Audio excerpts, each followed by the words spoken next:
Hey, I'm Hunt, and this is Hunt on LSU, your channel for LSU Fighting Tiger football talk. Enjoy the video. We want you to leave a comment below, hit that like button, and subscribe right below the video. Enjoy. Dave Portnoy said, and for those that aren't familiar with Barstool, I'll quickly lay it out there. Barstool is an internet company that covers sports. They do comedy. They're off color at times. They're irreverent at times, but they have a massive presence on the internet, and Dave Portnoy is the head of it and has hundreds of millions of dollars.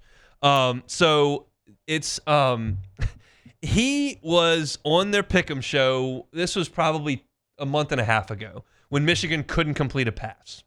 And he said on the show that I'm never going to let this happen again. I will put my own money up to make sure that Michigan gets a quarterback. He's looking at Cam Ward in Miami. He's looking at Jaden Daniels at LSU. He's looking at all these schools that have got transfer quarterbacks that are winning games, and Michigan's got nothing at quarterback, and he goes, I'm not going to let that happen again. So that was a popular comment on the internet and something that a lot of people went to. And you weren't really sure how it was going to shake out. And Portnoy lays out how this worked. He got a phone call from the Michigan football team. He didn't say who called him, in what capacity. He said, there's someone that wants to talk to you. Her name is Jolyn. She's a big Michigan fan. And Portnoy says to the Michigan football program, I'm doing this by myself. I'm going to handle this. I don't really need to take calls from like people that are just fans of Barstool and like Michigan. Like, this is some pretty high-level stuff. Like, I'm going to handle this with my cash. And they said, well, her husband is a man named Larry Ellison. And Portnoy goes, huh? Okay, I'll take the call from the Oracle family. So that night, they get on a Zoom call. It's Portnoy, and it's the two Ellisons. And Dave says, hey, Larry, where'd you go to school? He says, I went to Illinois. Okay. Jolyn, where'd you go to school? I went to school at Michigan. And I went to school at Michigan when Brady Hoke was the coach. And we stunk, and I'm never going to sit through that again. And I just need someone that's as passionate as me about Michigan football to fix this. And Dave said, okay, well, why don't we set up a Zoom call with Bryce Underwood? So they did. And Bryce Underwood's family took the phone call. And Portnoy talks about how they were pitching Bryce Underwood. And if you listen to this clip, which we don't have, obviously. I just saw it, and I just had to listen to it in the break. But basically, Portnoy explains the goings-on of that call. They are pitching Bryce Underwood on a Barstool collaboration. Oh, by the way, the end of this week on Friday, Barstool will have Bryce Underwood merchandise for sale, and he will receive all the proceeds from the sales, cash. And sold him on money from Oracle to the tune of $12 million. And I don't know, Michigan put out a thank you tweet when Underwood flipped that said thank you to the Ellison family and the 11,000 members of the Michigan Collective. I don't know if Ellison came up with all of this 12.5. I don't know if Portnoy chipped in one. I don't know if they went half on it and they took money from the other 11,000 people. Like, I'm not sure exactly how this pooled together. But my gut tells me, in just listening to this Dave Portnoy bragging session that he put on the internet that's going to get a bajillion clicks and make him more money, and then they'll sell more Bryce Underwood t-shirts and the machine just runs. But the conversation between Dave Portnoy, Larry Ellison, Jolyn Ellison, and Bryce Underwood sold this. There was no mention in the clip that I saw. Now, I'm just reading this, and I wasn't there. I wasn't in Ann Arbor. I wasn't in Miami. I don't even know where the Ellisons live. San Francisco, probably, because that's where all the Oracle stuff is, but how do I know? They can live wherever they want if they got $300 billion. It doesn't sound like Sharon Moore was very involved in any of this. It doesn't sound like Connor Stallions was very involved in any of this that got it to the finish line. That could be wrong. I don't know. But I'm reading the tea leaves. It sounds like this is what it sounds like to me. You're all going to go, duh, but it's like we're getting the actual information from the horse's mouth. It sounds like LSU recruited Bryce Underwood for 3 years. It sounds like they formed a great relationship with him, developed a Heisman Trophy winning quarterback, got him to campus a dozen times, put an incredible class around him and using NIL dollars, made him a very lucrative NIL offer to an 18-year-old. All of that happened to secure his commitment and deter him from taking any visits anywhere else. And the owner of Barstool Sports, a Michigan alum, and a woman who married a rich guy who likes Michigan football and just has limitless money said, well, we just go get the quarterback. What's his Skype number? What's his Zoom? How do we get to him? And then they just did it on their own. And most of you that are listening are going, well, duh, I could have told you that. Well, I'd like to at least hear that the Michigan coaching staff got back on the phone with him and had some different things to say, and that included the NIL offer. Not just that, well, here's Dave Portnoy and a rich guy's wife who went to Michigan in the early 2000s, and yeah, can you take this phone call? Joe Sloan's calling. He's going to talk to you about the way that they'll develop you for the NFL and the type of offense you want to run. Portnoy's got a T-shirt sale coming up on Friday, and you'll get the proceeds of that.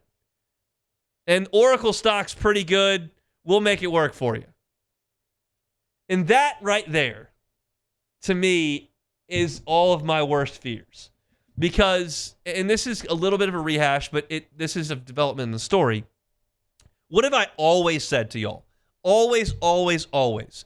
College football, college basketball, college baseball, conference realignment, rule changes, NIL, selection committees, net rankings, any change that ever happens in collegiate athletics, what is my first reaction?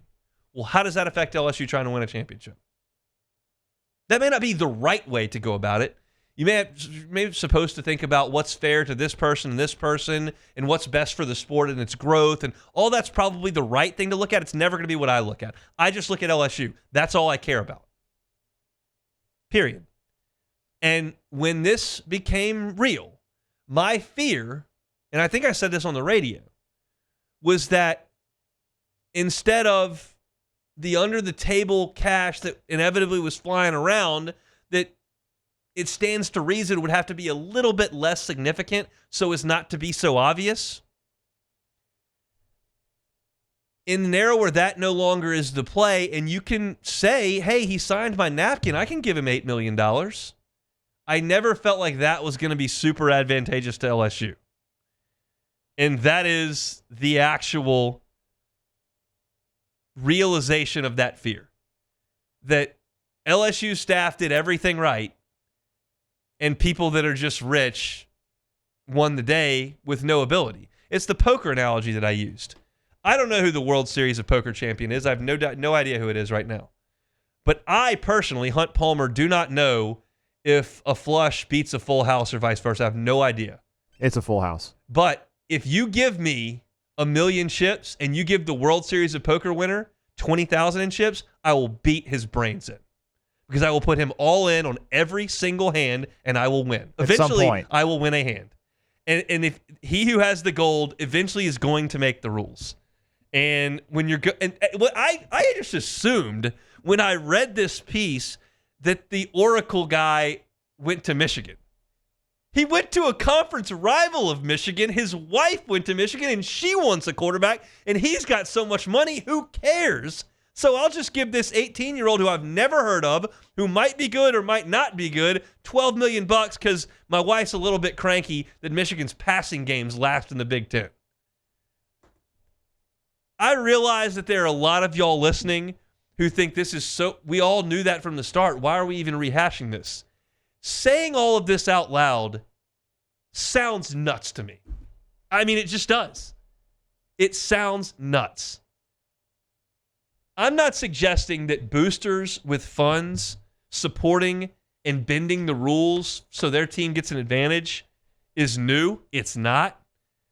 But the dynamics of this, so out in the open, so public, and so odd, are amazing. This will be ending, though, correct? It'll be ending. Well, no, I don't believe so. And this is, again, we're going towards the Wild West again. I don't know.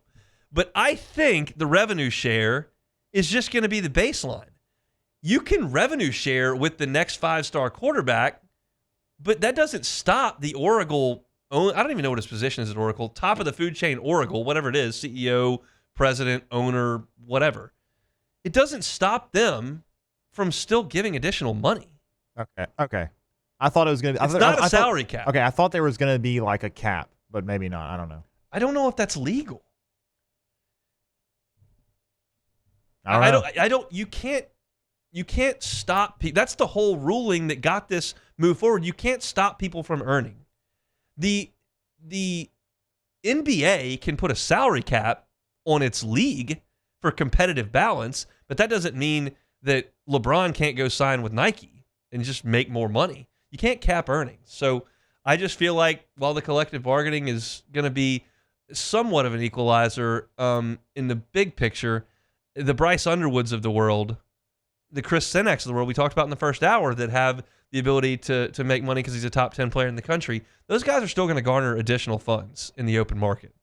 Now, what those additional funds look like, I don't know. Because and look, if Oracle's involved, it doesn't matter.